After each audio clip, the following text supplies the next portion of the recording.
শুধুমাত্র কমফোর্ট জোনে থাকতে ভালোবাসেন বলে জীবনের কত সুযোগ আপনি হারিয়েছেন।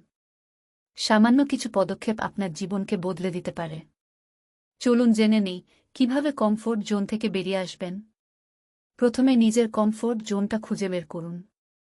যে কাজগুলো না করে ফেলে রেখেছেন সেগুলোর একটি তালিকা বানান। তালিকা থেকে অন্তত একটা ছোট কাজ করুন।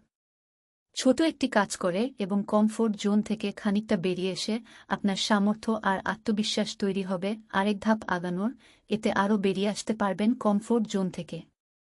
কাজটি শেষ হলে তালিকা থেকে আরেকটি কাজ বেছে নিন। এরকম চালিয়ে যান। সকাল সকাল ঘুম থেকে উঠুন।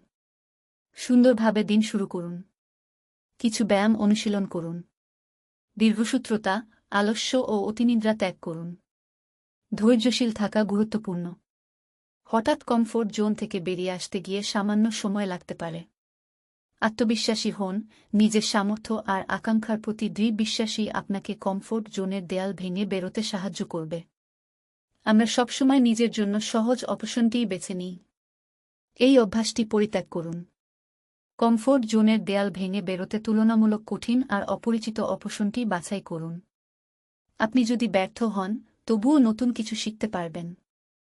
আপনি আপনার লক্ষ্য স্থির করুন। নিজের প্যাশন কি সেটা ঠিক করুন। আপনার লক্ষ্যে পৌঁছতে গেলে কি সম্ভাবনা আর কি সমস্যা আছে সেগুলি যাচাই করুন। নিজেকে নিজেই চ্যালেঞ্জ করুন, নিজের মনকে শক্ত করুন। ব্যর্থতা সফলতারই অংশ। ব্যর্থ হলে ভেঙে না পড়ে নিজেকে সাহস যোগান। প্রবল ইচ্ছা আর আগ্রহ থাকা সত্ত্বেও শুধুমাত্র অহেতুক ভয়ের কারণে অনেক কাজ থেকে আমরা পিছিয়ে থাকি। যে কাজ করতে আপনার ভয় লাগে সেই কাজই বেশি বেশি করুন। নিয়মিত মেডিটেশন করুন।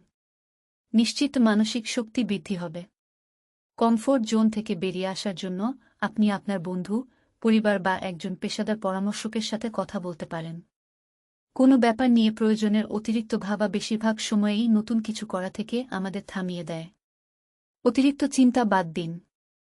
নতুন কাজ শেখার জন্য আগ্রহ দেখান।